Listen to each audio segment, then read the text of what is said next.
안녕하세요 여러분, 미스티예요. 오늘은 아주 특이하고도 무서운 일본 괴담 이야기를 하나 가져왔습니다. 사채널이라는 일본 사이트에 올라온 괴담이에요. 조각난 여자라는 제목의 괴담인데요. 이야기 속의 세계로 저와 함께 가볼까요? 5년 동안 사귀었던 여성이 있었습니다. 5년이라는 시간은 지금 생각해보면 길기도 하고 짧기도 했습니다. 4년이 지나고 나서부터 여자친구는 결혼을 말하기 시작했습니다. 처음 사귀기 시작했을 때부터 저도 미래에는 결혼하자고 말했었고 언젠가는 결혼할 것이라고 생각하고 있었습니다. 하지만 당시 저는 대학을 막 졸업한 신입 구직자였고 저 스스로도 미래도 확신할 수 없는 상황이었습니다. 그런데 어떻게 결혼하자 말할 수 있겠습니까? 그녀는 자신도 일할 테니 괜찮다고 말해줬지만 남자의 자존심이란 게 있잖아요. 여자친구와 나중에 생길 자녀를 저 혼자 부양할 자신이 생길 때까지 결혼할 생각은 없었습니다. 제 마음도 이해해 주길 바라고 여러 번 설득했지만 서로의 의견은 좁혀지지 않았습니다. 사랑해서 결혼하고 싶고 지키고 싶어서 기다려달라고. 아이러니하게도 그것이 우리가 헤어지게 된 원인이 되었습니다. 사랑을 속삭였던 입에서 서로를 더럽히고 욕하며 그녀의 얼굴도 다시는 보고 싶지 않다는 말로 우리 관계는 끝나버렸습니다. 그로부터 6개월쯤 지나서 그녀에게 전화가 왔습니다. 다시 시작하고 싶다. 잊을 수 없고 아직 사랑하고 있다고. 울면서 호소했습니다. 무정하게 들릴지 모르겠지만 마지막 큰 싸움 이후로 제 마음은 완전히 식어버렸습니다. 다시 생각할 시간은 없다고 말하고 전화를 끊었습니다.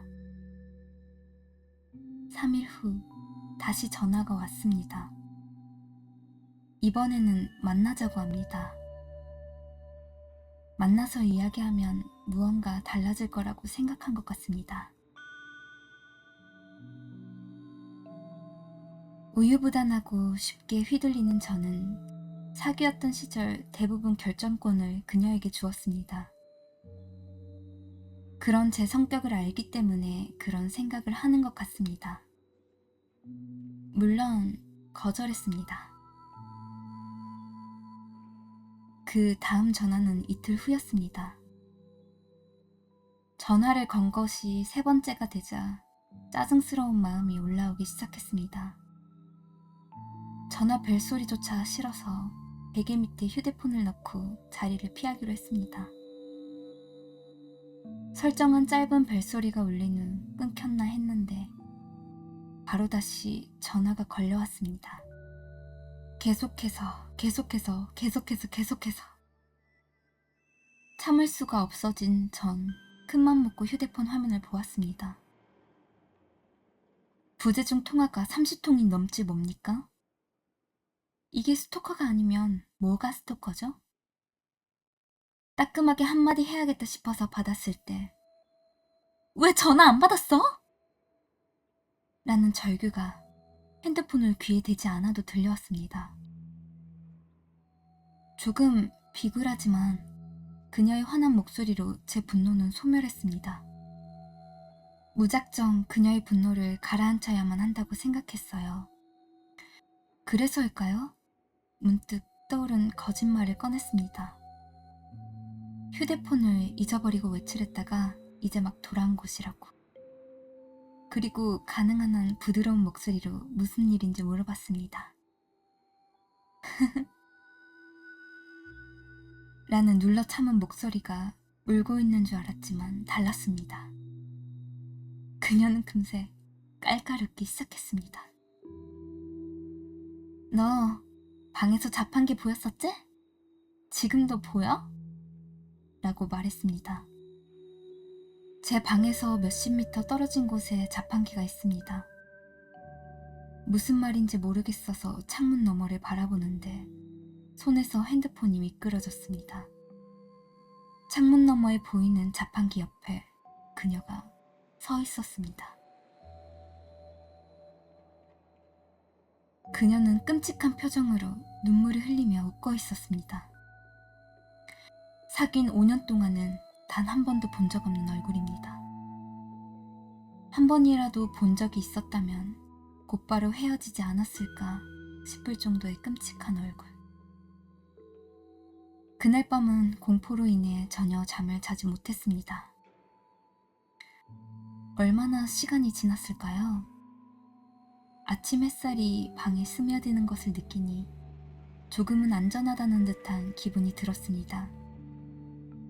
상쾌한 공기와 밝은 햇살이 기분을 좋게 해주었던 것 같아요. 커튼을 살짝 열어 자판기를 보니 그녀는 이미 없었습니다. 안도의 한숨을 쉬며 커튼을 활짝 열었습니다. 그러자 보였습니다. 창문 맞은편 좁은 골목의 가로등에 기대어 그녀가 앉아 있었고 창문을 올려다보며 저를 바라보고 있었습니다.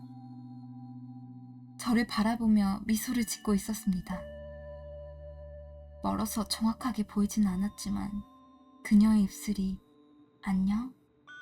이라고 말하는 것을 보았습니다. 커튼을 열 때와 같은 힘으로 거칠게 커튼을 닫았습니다. 귀찮은 일이란 생각이 들었습니다. 한숨을 멈출 수가 없었습니다. 눈에 띄지 않게 밖을 살펴보니 그녀는 계속해서 앉아있으면서 제 방을 올려다보고 있었습니다. 다행히도 저희 집에는 일주일 정도의 식량이 있었습니다. 그녀도 먹지 않고 마시지 않고 화장실에 가지 않고는 있을 수 없겠지요?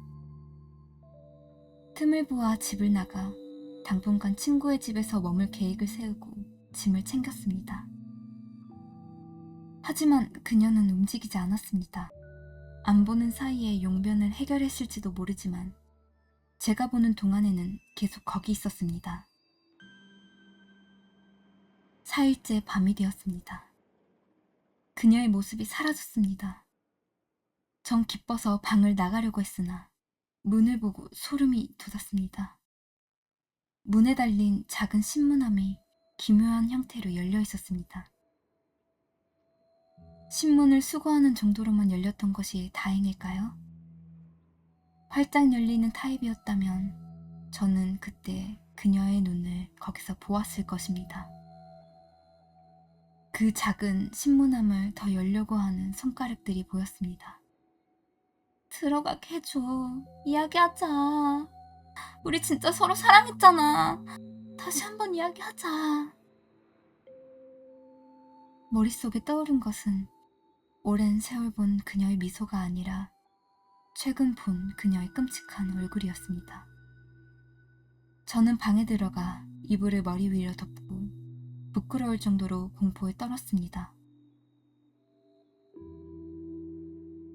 그럼에도 이불 안에 있다 보니 잠이 든 것 같습니다. 두려운 마음으로 이불에서 얼굴을 내밀고 소리내지 않게 문 상태를 살펴보았습니다. 신문 수거함에 빨간 자국이 여러 개 떨어져 있었습니다. 덜컥. 신문함의 철판이 조용히 열리며 무언가가 던져졌습니다. 철퍽. 빨간 자국이 하나 더 생깁니다. 그것이 무엇인지 이해하자마자 경찰에 전화를 걸었습니다. 그것은 살점이었습니다. 그녀는 조각이라도 나서라도 방 안으로 들어오려고 하고 있었습니다. 곧 집 밖이 시끄러워지고 남성의 구급차! 라는 외침이 들렸습니다. 사이렌 소리가 들리며 시끄러워지고 잠시 후 열어주세요! 라는 남성의 목소리가 들려 문을 열었습니다. 사실 열고 싶진 않았지만 그 남성은 경찰이었어서 어쩔 수 없었습니다. 저의 방과 바닥은 모두 빨갛게 물들어 있었습니다. 그녀의 모습은 없었습니다. 이미 구급차에 실려가 있었고 경찰 측의 배려로 만날 필요가 없었습니다. 발견 당시 그녀는 자신의 손가락을 물어뜯고 있었다고 합니다. 그 집은 바로 비웠습니다. 이사간 집은 신문이나 우편물을 건물 1층에 있는 우편함에 넣을 수 있는 곳을 선택했습니다.